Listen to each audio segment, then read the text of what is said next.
सुस्वागतम मेरे प्यारे शिक्षकों। मैं नीतीश कुमार एजुकेशनल क्लिप में आप लोगों का स्वागत करता हूं।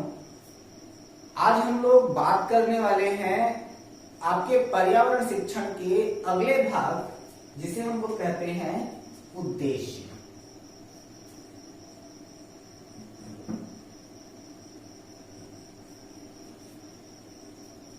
उद्देश्य किसका? आपका उद्देश्य, हमारा उद्देश्य, पर्यावरण शिक्षा का उद्देश्य। अब बात यह आ जाती है कि आखिर आपका उद्देश्य क्या है। आपका उद्देश्य 120 प्लस CTT और इसके बाद 120 प्लस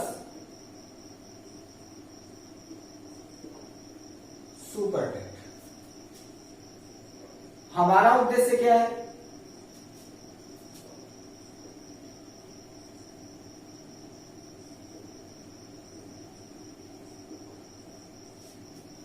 पांच 5,000 सब्सक्राइबर वर्तमान समय में, जो आपके ही सहयोग से पूरा होगा, यह भी आप जानते हैं। अब यहां पर बात यह आ जाती है कि आखिर हमारे पर्यावरण का क्या उद्देश्य है और पर्यावरण शिक्षा का क्या उद्देश्य है। ठीक है, तो पर्यावरण शिक्षा का उद्देश्य अलग अलग बिंदुओं पर हम लोग अलग अलग तरीके से देखते हैं कि आखिर यह मुख्य रूप से क्या उद्देश्य बनाता है। किसी भी जीवन में जीने के लिए आपके उद्देश्य का होना अति महत्वपूर्ण है। अक्सर हम लोगों के पास में मैसेजेस आ रहे हैं कि हम लोग पढ़ाई कैसे करें। तो यह जो आपके लॉकडाउन में बनाए जाने वाले वीडियोस हैं, वह आपके पढ़ाई करने के लिए ही हैं। शुरुआती दौर में जब हमने वीडियो बनाना स्टार्ट किया था तो आप लोगों का रिस्पांस काफी अच्छा था, लेकिन आए दिन आप लोगों का जो रुझान है वह घटता चला जा रहा है। क्योंकि अभी तक आप लोगों को यह लग रहा है कि यार लॉकडाउन है, लॉकडाउन के अकॉर्डिंग वैकेंसी कब आएगी, तैयारी कैसे हो पाएगी कि नहीं हो पाएगी।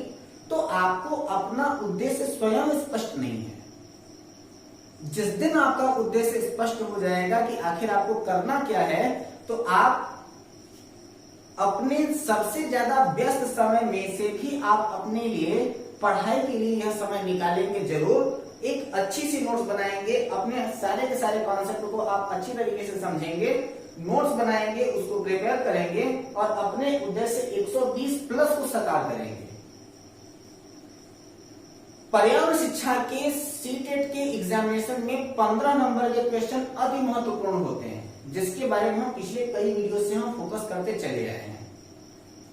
अब यहाँ पर जो बात कर रहे हैं हमारे उद्देश्य की, यानी कि पर्यावरण शिक्षा के उद्देश्य की, तो अभी प्रेजेंट टाइम में जो हम आपको कर रहे थे वही आपके पर्यावरण शिक्षा का उद्देश्य है। यानी कि पहली बात इसकी आ जाती है जागरूकता। ठीक है, जागरूकता का मतलब क्या है कि बच्चे जो है वो पर्यावरण के वस्तुओं के प्रति जागरूक हों। पर्यावरण में जितनी भी चीजें उसके पास सम्मिलित की गई हैं, उन सभी के सभी चीजों को वह अपनी चीजें समझे, पर्यावरण और प्रकृति को अपना समझे। ठीक है, तो पहली बात क्या आ जाती है कि जो छात्र हैं वह पर्यावरण के वस्तुओं के प्रति जागरूकता उत्पन्न करना, यानी कि वह पर्यावरण की वस्तुओं के प्रति जागरूक हो। ठीक है, दूसरी बात क्या आ जाती है इनकी कि पर्यावरण से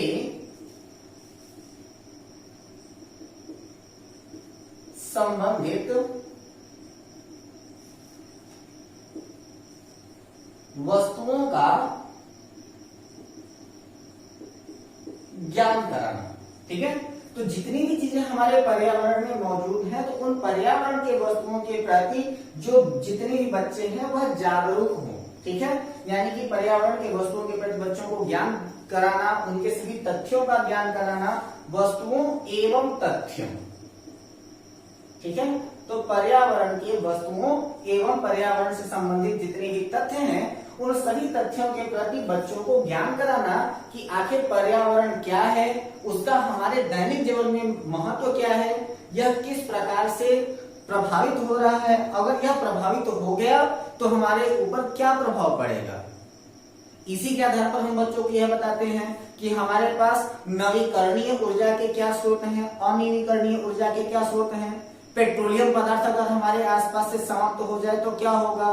पृथ्वी के अंदर जितनी भी ज्यादा जो हमारे भूमिगत जल है, उन भूमिगत जल का जितना ज्यादा अधिक मात्रा में दोहन हो रहा है, उससे हमारे जन जीवन के ऊपर क्या असर पड़ रहा है।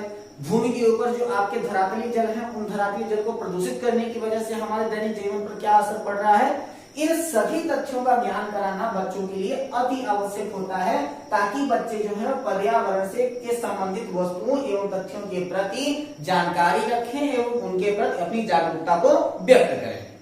ठीक है। तीसरी बात क्या होती है कि जब बच्चे पर्यावरण की चीजों के बारे में जानने लगे तो वहां पर क्या हो जाता है कि उनमें भाव या लगाव उत्पन्न करना, यानी कि पर्यावरण के वस्तुओं के प्रति भाव या लगाव उत्पन्न करना। जितने भी बच्चे हैं वो पर्यावरण की वस्तुओं के प्रति जितना ज्यादा संवेदनशील हो, उनसे जितना ज्यादा प्रेम करें, प्रकृति से प्रेम करें, जीवों से प्रेम करें। ठीक है। जैसे हम लोग का नारा क्या है, जियो और जीने दो और जीवों से प्रेम करो। जीवों से प्रेम क्यों करो, क्योंकि हमारे पास, हमने ये बात पहले भी कही है कि इस पृथ्वी पर किसी भी एक व्यक्ति विशेष का जन्म स्वयं के लिए नहीं हुआ है। इस पृथ्वी पर पाए जाने वाले समस्त जीवधारी प्रत्यक्ष या परोक्ष रूप से एक दूसरे के पूरक हैं। चाहे वह एक छोटी सी चींटी हो, चाहे वह विशालकाय हाथी हो, सब के सब एक दूसरे से जुड़े हुए हैं और उनका हमारे प्रकृति में एक महत्वपूर्ण रोल है। क्योंकि अगर प्रकृति ने अगर किसी भी जीव का निर्माण किया है तो उसका हमारे जन जीवन के ऊपर एक प्रत्यक्ष या अप्रत्यक्ष रूप से प्रभाव आवश्यक रूप से पड़ता है।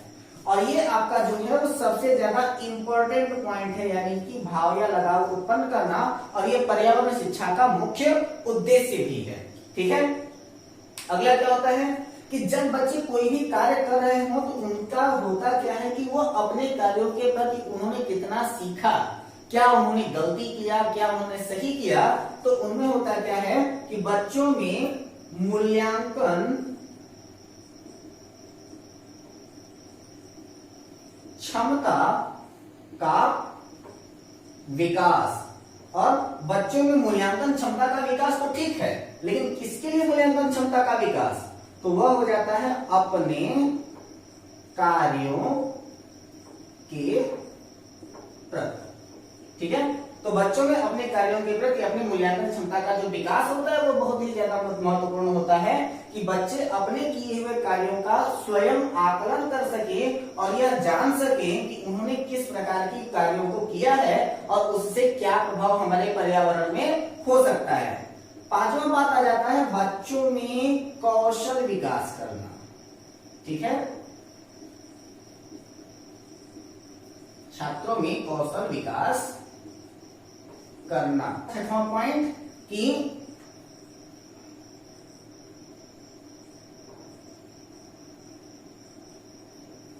पर्यावरण में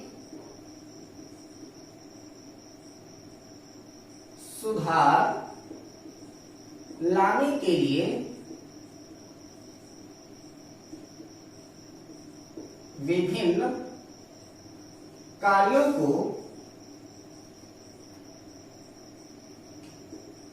करना या उसमें अपनी सहभागिता को बढ़ाना। ठीक है। आप लोगों से एक विशेष अनुरोध होगा। आप लोगों को पता है कि प्रेजेंट टाइम में हमारे यहाँ लॉकडाउन की वजह से प्रदूषण का स्तर बहुत ज्यादा कम हुआ है। यह प्रदूषण का स्तर जल्दी बढ़ने न पाए, इसलिए आप लोग हमारी बताई हुई तिथि ध्यान रखेंगे 1 जुलाई से 7 जुलाई।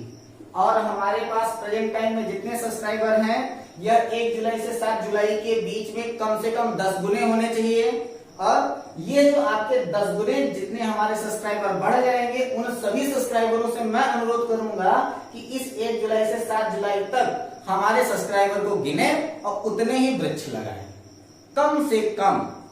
और अगर आप चाहें तो अपने परिवार के सदस्यों को काउंट करें और अपने परिवार को सदस्यों को काउंट करने के बाद उतने ही वृक्ष आप लगाएं। मुझे पता है आप लोग स्वार्थी इंसान है, बिना स्वार्थ के तो आप लोग कुछ करने वाले नहीं हो, तो आप लोग अपनी स्वार्थ सिद्धि के लिए ऐसे वृक्षों को लगाएं जो फलदार हों। आम का वृक्ष लगाइए, अमरूद का वृक्ष लगाइए, आंवले का वृक्ष लगाइए, जिससे आपको फायदा पहुंचे।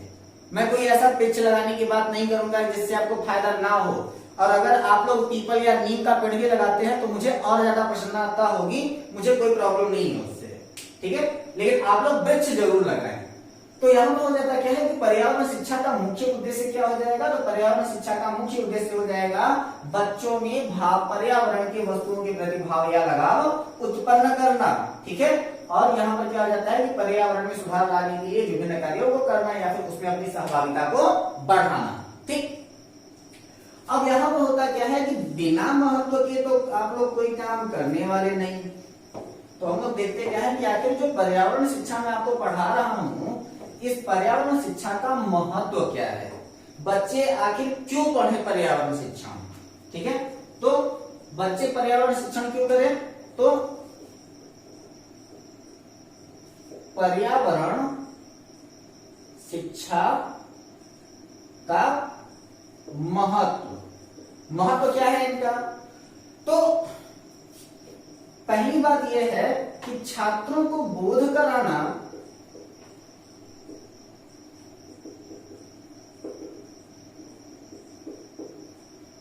कि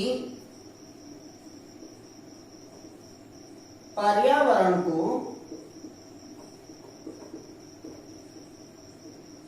सुरक्षित रखना कितना आवश्यक है। यानी कि हमारा जो पर्यावरण है उस पर्यावरण को हम लोग अगर सुरक्षित नहीं रखें तो हमारे जनजीवन के ऊपर उसका क्या प्रभाव पड़ सकता है, उसकी वजह से प्रदूषण के स्तर में क्या वृद्धि होगी। इन सारी चीजों के बारे में जितने भी आपके छात्रों को पर्यावरण को सुरक्षित रखना कितना आवश्यक है, इस चीज के बारे में बताना पर्यावरण शिक्षा का एक उद्देश्य है। अगला क्या होता है कि इस शिक्षा के द्वारा हम लोग करेंगे क्या कि बच्चों को बताएंगे कि वनों का महत्व बताएंगे। तो वनों का महत्व बताकर संरक्षण हेतु प्रेरित करना, ठीक है। तो बच्चों को हम लोग ये बताएंगे कि हमारे दैनिक जीवन में वनों का कितना ज्यादा महत्व है, वृक्ष हमारे लिए क्यों महत्वपूर्ण है, और अगर हमारे पास वृक्ष ना रहे तो हमारे पर्यावरण के ऊपर क्या प्रभाव पड़ेगा। इसलिए वनों का संरक्षण के बारे में बता करके, वनों के महत्व को बता करके उनको संरक्षण के लिए हम क्या करेंगे, प्रेरित करेंगे कि ज्यादा से ज्यादा वृक्षारोपण करें, वृक्षों को काटने से रोकें। कि अगर बच्चे कभी भी किसी भी व्यक्ति को पेड़ काटते हुए देखें तो वह उनको समझा सके कि हमारे लिए जो वृक्ष है वो कितने ज्यादा महत्वपूर्ण है, इनको काटने से हमारे पर्यावरण की कितनी ज्यादा क्षति होती है, ठीक है। तो वनों के महत्व को बता करके संरक्षण के लिए प्रेरित करना। तीसरी बात क्या होती है, तो प्रदूषण के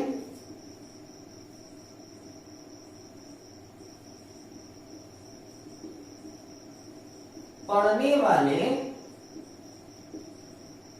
प्रभाव की जानकारी देकर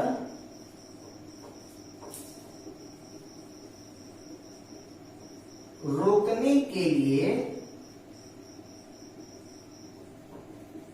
प्रेरित करना, ठीक है। तो प्रदूषण के पड़ने वाले प्रभाव क्या हैं, तो प्रदूषण के पड़ने वाले प्रभाव के बारे में हमने वीडियो जारी कर दिया है, जिसमें आपके प्रदूषण, वायु प्रदूषण, जल प्रदूषण, मृदा एवं ध्वनि प्रदूषण के बारे में हमने वीडियो ऑलरेडी बनाया हुआ है। आप लोग उस वीडियो को जरूर देखें, जिससे हमको यह पता चलेगा कि पर्यावरण का हमारे दैनिक जीवन के ऊपर क्या प्रभाव पड़ता है। तो प्रदूषण के पड़ने वाले प्रभाव की बच्चों को जानकारी हम देंगे और हम ही बताएंगे कि पर्यावरण का हमारे जीवन के, प्रदूषण का हमारे जीवन पर क्या प्रभाव पड़ता है, जिसके बाद बच्चे उसको रोकने के लिए प्रेरित हो सके, यानी कि यह प्रयास किया जा सके कि प्रदूषण कम से कम हो। प्रदूषण कम से कम हो, उसके लिए वृक्षारोपण अति आवश्यक है। इसके अलावा कुछ और भी काम बहुत ज्यादा आवश्यक है, और हमको तो नहीं उम्मीद है कि लॉकडाउन में कोई ये चीज कर रहा होगा। चलिए, जो महत्वपूर्ण बात है उसी को ध्यान रख लेते हैं। तो सबसे पहला क्या है कि जनसंख्या का पड़ने वाले प्रभाव को बता करके नियंत्रित करने के लिए प्रेरित करना। तो जनसंख्या वृद्धि का प्रभाव बताकर नियंत्रित करने के लिए प्रेरित करना। और आपको बता दें कि हमारे सन 2011 की जनगणना के आधार पर हमारे भारत की जनसंख्या 121 करोड़ बताई गई है। और अभी भी मोदी जी का जब भाषण आता है तो वो हम संबोधित करते हैं हमारे 130 करोड़ देशवासियों। तो जनसंख्या जिस गति से बढ़ रही है उसका प्रभाव आपको यहाँ देखने को मिलेगा कि हमारे यहाँ खाद्यान्न 1 संबंध 2 संबंध 3 संबंध 4 के अनुपात में बढ़ता है, और जनसंख्या 1 संबंध 2 संबंध 4 संबंध 8 के अनुपात में बढ़ती है। यानी कि भोजन 4 का है, खाने वाले 8।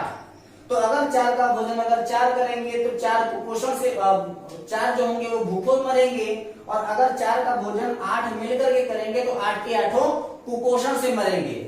और प्रेजेंट टाइम में हमारे पास इतनी ज्यादा जो बेरोजगारी हमारे सामने आकर के खड़ी हुई है, उस बेरोजगारी का मुख्य कारण ही क्या है? आपकी जनसंख्या है।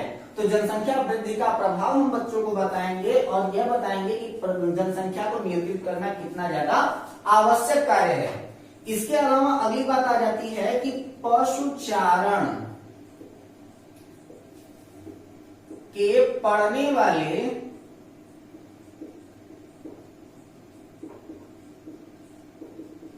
प्रभाव को बताकर रोकने के लिए प्रेरित करना। ठीक है, तो हम लोग करते क्या है कि जब कभी भी आपके आसपास आपने पशुओं को चरते हुए देखा होगा, तो जब पशु चलते हैं तो उनके खुरों से मिट्टी कटती है। जब पशु घास चरते हैं तो उनके चरने की वजह से काफी घास जो होती है वो उखड़ जाती है, और उन घासों के उखड़ जाने के कारण या तो हवा के चलने के कारण या फिर पानी बरसता है तो उपजाऊ मिट्टियां जो होती हैं बह करके दूर चली जाती हैं, जिससे भूमि की उर्वरा शक्ति नष्ट हो जाती है। तो पशुचारण का क्या प्रभाव पड़ता है उसके बारे में बता करके हम लोग करेंगे क्या? पशुचारण को रोकने के लिए प्रेरित करेंगे, और साथ ही साथ इस बात का प्रयास करेंगे कि सरकार के द्वारा एक उचित चारागाह की व्यवस्था की जाए, जहां पर पशुओं का चारण आसानी से किया जा सके। ठीक है, तो ये आपके कुछ महत्वपूर्ण बिंदु थे जो हमारे पर्यावरण शिक्षा को क्या कर रहे थे, उनका महत्व था कि उनको हम लोग किस प्रकार से बच्चों को यह बताएं कि उनका महत्व क्या है और उसको नियंत्रित किस प्रकार से किया जा सकता है।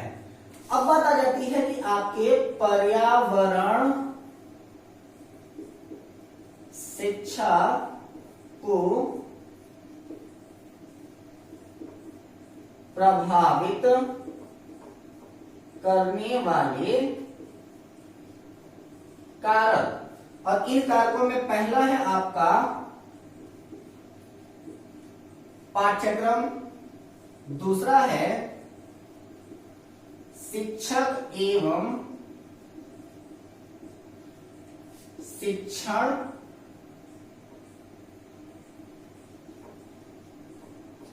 विधियां, तीसरा है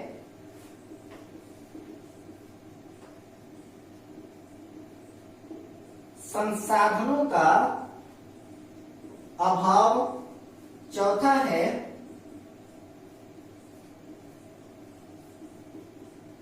समाज के लोग, पांचवा है विद्यालय, और छठवां है सरकार। ये मुख्य ऐसे होते हैं जो हमारे पर्यावरण शिक्षा को प्रभावित करने का कार्य करते हैं। जिनमें से अगर हम सबसे पहली बात करें पाठ्यक्रम की, तो हमारे पास प्रोजेक्ट टाइम में जो पाठ्यक्रम का निर्धारण हुआ है वह हो रहा है एनसीईआरटी के द्वारा। ठीक है, अब एनसीईआरटी जिस पाठ्यक्रम का निर्धारण कर दिया है तो यह आवश्यक नहीं कि वही पाठ्यक्रम बनाया गया बिल्कुल सही हो। सही क्या हो सकता है, तो हमारे पास में जो पाठ्यक्रम जो बनाया गया है उसे हम कक्षा के अनुरूप निर्धारित करें।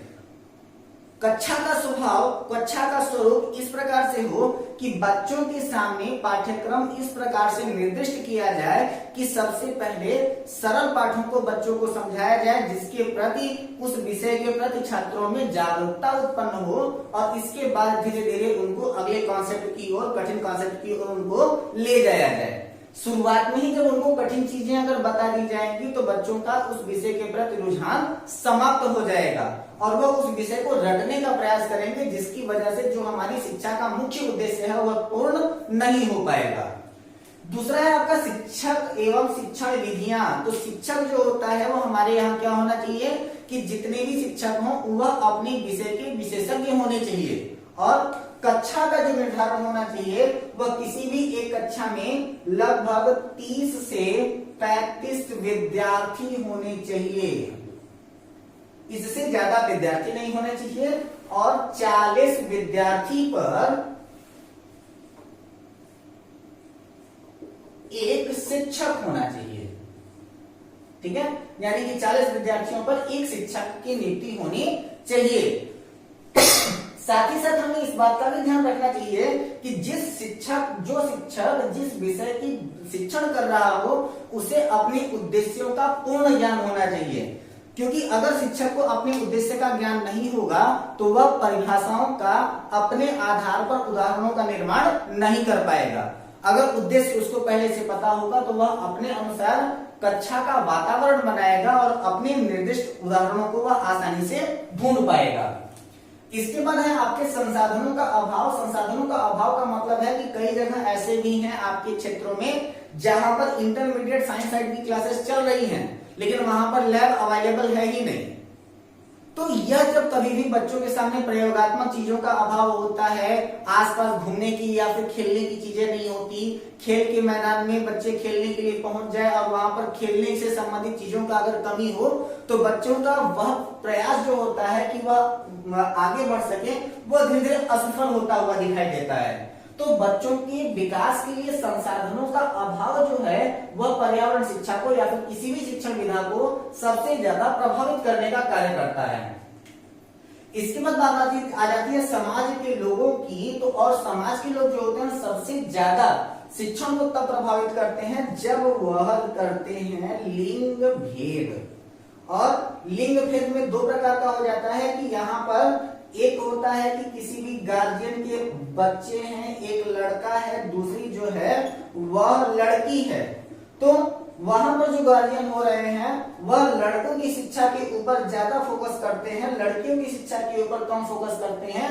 यह सोचते हैं कि लड़की तो पराया धन है, दूसरे के घर चली जाएगी, लड़का जो है वो घर पे रहेगा, तो इसकी शिक्षा के ऊपर ज्यादा हम लोग ध्यान दें। तो लिंग भेद के कारण वह लड़की एवं लड़कियों के शिक्षण व्यवस्था में असमानता व्यक्त करते हैं, जिसकी वजह से हमारी शिक्षण विधा भी प्रभावित होती है। और आप लोग खुद ही देख रहे होंगे कि जो शिक्षा का अनुपात है उसमें पुरुष साक्षरता जो है वो ज्यादा है और महिला साक्षरता जो है वो कम है। आए हुए दिनों में यानी कि सन 2011 के बाद से महिला साक्षरता में वृद्धि हुई है, लेकिन अभी भी अगर अनुपातिक रूप से देखा जाए तो पुरुष साक्षरता अधिक और महिला साक्षरता कम है। इसके बाद पांचवी बात आ जाती है विद्यालय और विद्यालय का इंफ्रास्ट्रक्चर, यानी कि जहां पर जो आपका विद्यालय का निर्माण किया गया है वह उस विद्यालय का परिवेश क्या है, विद्यालय किस स्थान पर है, उसके खेल के मैदान कैसे हैं, उसकी प्रयोगशाला कैसी है, यह जो है वो आपकी शिक्षण व्यवस्था के ऊपर सबसे ज्यादा सहयोग प्रदान करने का कार्य करते हैं। और अगर यही चीजें अगर विद्यालय में उपस्थित ना हो तो वह हमारी शिक्षण व्यवस्था को प्रभावित करने का कार्य प्रारंभ कर देते हैं। छठी बात सरकार है। तो सरकार क्या कर रही है तो सभी को पता ही है।